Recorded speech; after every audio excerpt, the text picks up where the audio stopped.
ಯಾರಿಗೂ ಆದೇಶ ಮಾಡಿಕೊಡದೇ ಇದ್ದ ಪಕ್ಷದಲ್ಲಿ ವಂಶಿಕರೆಲ್ಲ ಸೇರಿ ಪೂಜಾ ಕಾರ್ಯಕ್ರಮಗಳನ್ನು ನೆರವೇರಿಸ್ಕೊಳ್ಳೋಕ್ಕೆ ಅವಕಾಶ ಮಾಡಿಕೊಡ್ಬೇಕು. ಅದು ನ್ಯಾಯಬದ್ಧವಾಗಿ ನಾವು ಹೋರಾಡ್ತಾ ಇದ್ದೀವಿ. ನೀವು ಆದೇಶ ಮಾಡಿಕೊಡಿ.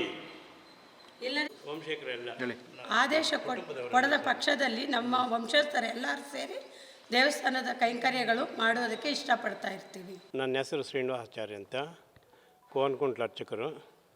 ಕೋನಕುಂಟ್ಲು ವಂಶವೃಕ್ಷ ಪ್ರಕಾರ ರಂಗಪ್ಪ ನರಸಪ್ಪ ಅಂತಿಬ್ಬರು.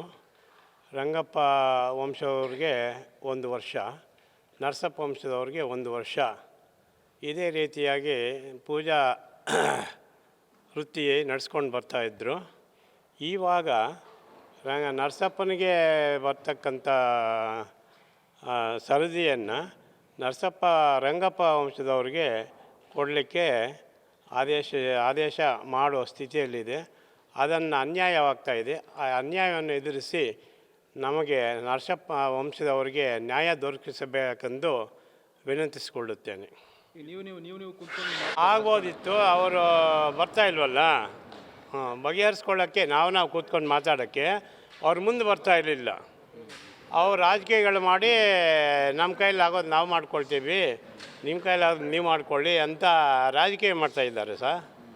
ಆದ ಕಾರಣ ನಾವು ನಿಮ್ಮನ್ನು ಕರೆಸಿ ನಿಮ್ಮ ಮುಖಾಂತರ ಚಾನಲ್ಗೆ ತಿಳಿಸೋಣ ಅಂತ ನಾವು ಯೋಚನೆ ಮಾಡಿದ್ದೀವಿ. ಇದರಿಂದ ನಾವು ತುಂಬ ಸಮಸ್ಯೆ ಬರ್ತಾಯಿದೆ. ಸರದಿ ಪ್ರಕಾರ ಅವರವ್ರ ಸರದಿ ಅವ್ರು ಮಾಡ್ಕೊಂಡು ಹೋದರೆ ಯಾವ ಸಮಸ್ಯೆನೂ ಇಲ್ಲ.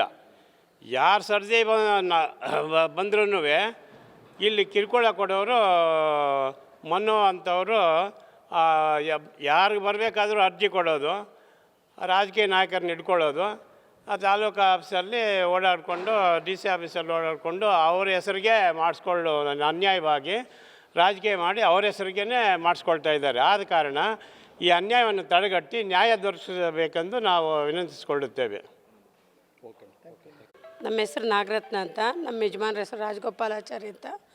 ನರಸಪ್ಪ ವಂಶದಲ್ಲಿ ಅವರು ಚಿಕ್ಕ ಮಗ, ಆದರೆ ಇವಾಗ ನಮಗೆ ಬರಬೇಕಾಗಿತ್ತು, ಆದರೂ ಬರೋದಕ್ಕೆ ಅವರು ಬಿಡ್ತಾ ಇಲ್ಲ ರಂಗಪ್ಪ ಅವರು. ಕಾರಣ ಏನು ಅಂತಂದರೆ, ಇಲ್ಲ ನನಗೆ 20 ವರ್ಷ ಆಗಿದೆ, ನನಗೇ ಬರಬೇಕು ಅಂತ ಹಠ ಮಾಡ್ತಾಯಿದ್ದಾರೆ. ನಿಮ್ಮಲ್ಲಿ ಏನಾಗುತ್ತೋ ಅದು ಮಾಡ್ಕೊಂಡು ಬನ್ನಿ, ನಾನೇ ಮಾಡಬೇಕು ಅಂತ ಇದೆ.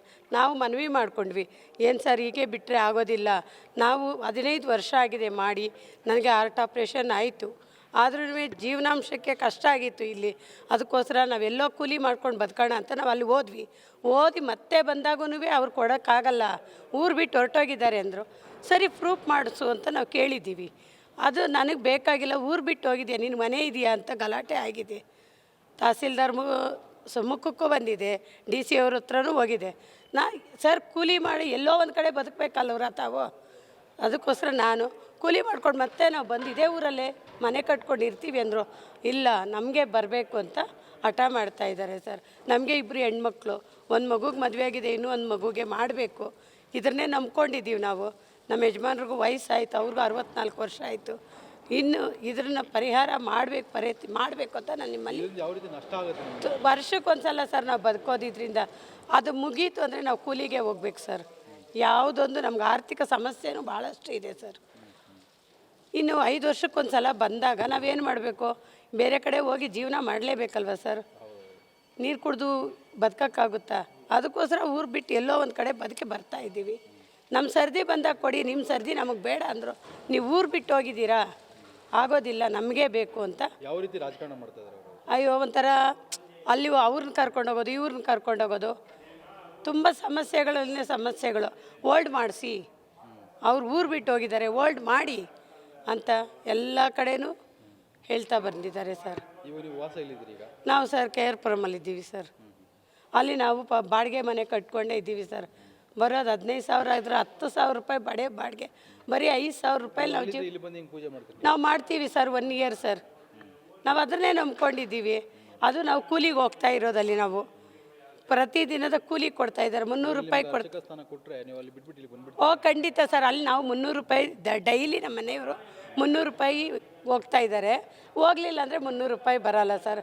ನಮ್ಗೆ ಅಲ್ಲಿ ಹೋದ್ರೂ ಚಿಂತೆ ಇಲ್ಲ. ನಮ್ಮ ವಂಶವೃಕ್ಷದ್ದು ಬಂದಾಗ ನಾವು ಮಾಡಿದ್ರೆ ತಪ್ಪೇನಿದೆ? ನಮ್ಮ ಸ್ವಂತ ಊರು, ನಮ್ಮ ವಂಶಿಕರದು, ಅದನ್ನ ನೆಲೆಸ್ಕೊಂಡು ಹೋಗ್ಬೇಕು ಅನ್ನೋದೇ ನಮ್ಮ ಆಸೆ ಸರ್. ಓಕೆ. ನನಗಿಲ್ಲಿ ಮಳೆ ಜಾಸ್ತಿ ಆದಾಗ ಮನೆ ಬಿದ್ದೋಗಿತ್ತು. ನಮಗೆಲ್ಲೂ ಮನೆ ಕಟ್ಕೊಳ್ಳೋಕೆ ಅವಕಾಶ ಇರಲಿಲ್ಲ, ದುಡ್ಡಿರಲಿಲ್ಲ. ಅದಕ್ಕೋಸ್ಕರ ನಾವು ಹೋಗಿ ಜೀವನ ಮಾಡಿಕೊಂಡು ಉಳಿದಿರೋ ಅಮೌಂಟಲ್ಲಿ ಮನೆ ಕಟ್ಟಬೇಕು ಅನ್ನೋ ಒಂದು ಭರವಸೆಯಿಂದ ನಾವು ಹೋಗಿದ್ದೀವಿ ಸರ್. ಮತ್ತೆ ಬಂದು ಮನೆ ಕಟ್ಟಬೇಕು ಇರಬೇಕು ಅನ್ನೋದೇ ನಮ್ಮ ಆಸೆ ಇದೆ ಸರ್. ನಿಮ್ಗೆ ಕೊಟ್ಟರೆ ನೀವು ನಾವು ಮನೆ ಖಂಡಿತ ಕಟ್ತೀನಿ ಸರ್. ಓ ಖಂಡಿತ ಸರ್. ನಮಗೂ ವಯಸ್ಸಾಯ್ತು, ಇನ್ನೆಲ್ಲಿ ಸರ್ ಜೀವನ ನಡೆಸೋಕ್ಕಾಗಲ್ಲ. ಬೆಂಗಳೂರಲ್ಲಿ ಸಿಟಿಯಲ್ಲಿ ಜೀವನ ಮಾಡೋಕ್ಕಾಗಲ್ಲ. ಕೂಲಿಗೆ ಹೋಗೋಕ್ಕಾಗುತ್ತಾ? ಇಲ್ಲ. ಇಲ್ಲೇ ಎಲ್ಲೋ ಒಂದು ಕಡೆ ಜೀವನ ಮಾಡ್ಬೋದಲ್ವಾ ಅಂದ್ಬಿಟ್ಟು ನಾವು ಪಾಯ ಹಾಕ್ಬಿಟ್ಟು ಹಾಗೆ ಬಿಟ್ಟಿದ್ದೀವಿ ಸರ್. ಏನು ಹೇಳಿ ಮಾತಾಡ್ತಾ ಇಲ್ಲ ಸರ್. ಅದಕ್ಕೆ ಅವರು ಉತ್ತರನೇ ಕೊಡ್ತಾ ಇಲ್ಲ. ಓಕೆ.